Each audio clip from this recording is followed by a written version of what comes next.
All right, so guys, in this video we'll be checking out the application of mathematical modeling in linear motion.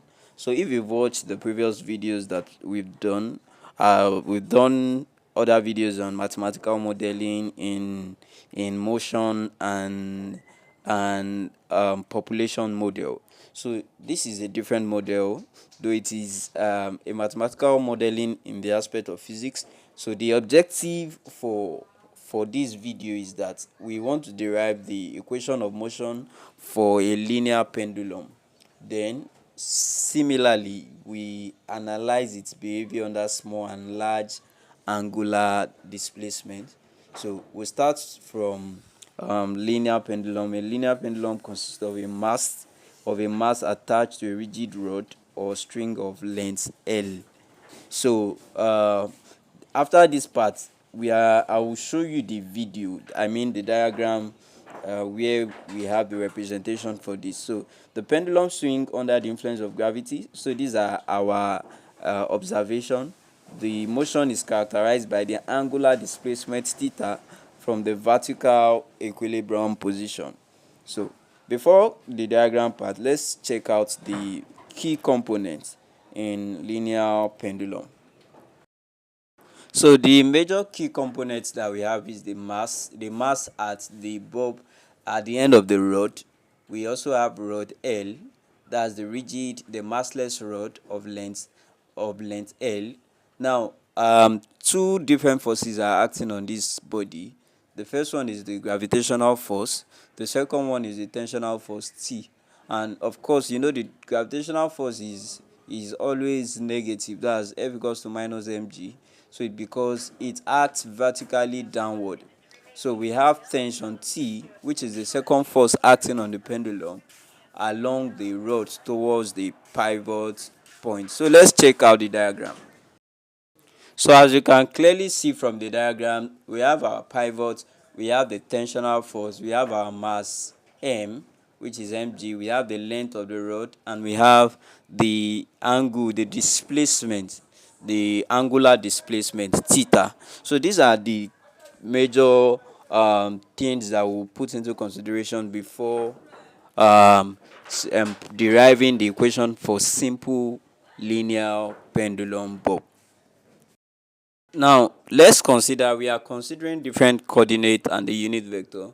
Now the position of the pendulum bob. Now if you look at the diagram, you notice that the pendulum bob is displaced at a particular position r.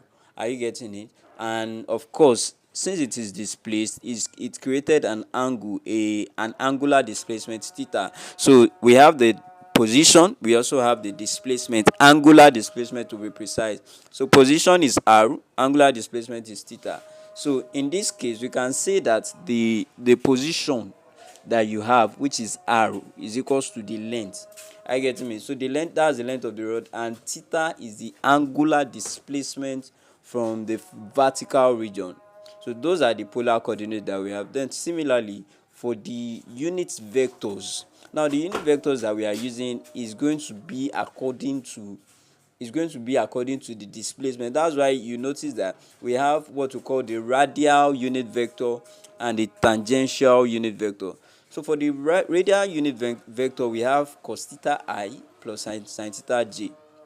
And for the tangential unit vector, we have the tangential is as a result of the derivative. If you differentiate the radial unit vector, you are going to have the tangential unit vector. So for the tangential unit vector, you see that when you differentiate cos theta, you have minus sin theta. You differentiate sin theta, you have cos theta. So that's how we have the expression for the unit vector. Now, if you remember, I stated earlier that we have the two forces that are acting on this body. We have gravitational force and tensional force. Now, from what we stated earlier, you notice that for the gravitational force is minus mg in the direction of the j in the unit vector is going to be j. So if you remember, from the unit vector that we stated earlier, we have er and e theta. So you'll be adding only the J region. We have IJK, so you are adding just the J region. So that's why we have the gravitational force to be minus mg sin theta er minus cos theta er. So that's for the gravitational force. Now similarly for the tensional force, the tensional force is going to be T multiplied by the radial unit vector. So such that when you are adding the net force is going to be the tensional force added with the gravitational force, and we have our stated respective results. So now if you check this out, you notice that for the position of the mass, is given as R equals L multiplied by the radial displacement. So for that's the position for the mass. Then similarly for the velocity as well, we stated earlier that the velocity, that's the position over time, will give us the L and theta prime e theta. So you'll be checking out. In some cases you see that we have is either you write it as A, or you write it as I mean is either you write it as S dot, or you write it as V. S dot means S raised to the power of dot. Still this is still the same thing as the velocity, right? Now if it is S raised to power, so as I was saying, I said if it is s raised to power of dot dot, that's acceleration. So the acceleration is dv over dt, which is still the same thing as L theta e theta minus L theta squared er. Now what this means is that you are taking the derivative of the velocity. So we differentiated the velocity, and when we differentiate the velocity, we have that result. So you use product rule to differentiate the velocity. Are you getting it? So when you differentiate the velocity, you have your acceleration to be L theta prime prime e theta minus L theta prime squared er. So that's the value for the acceleration.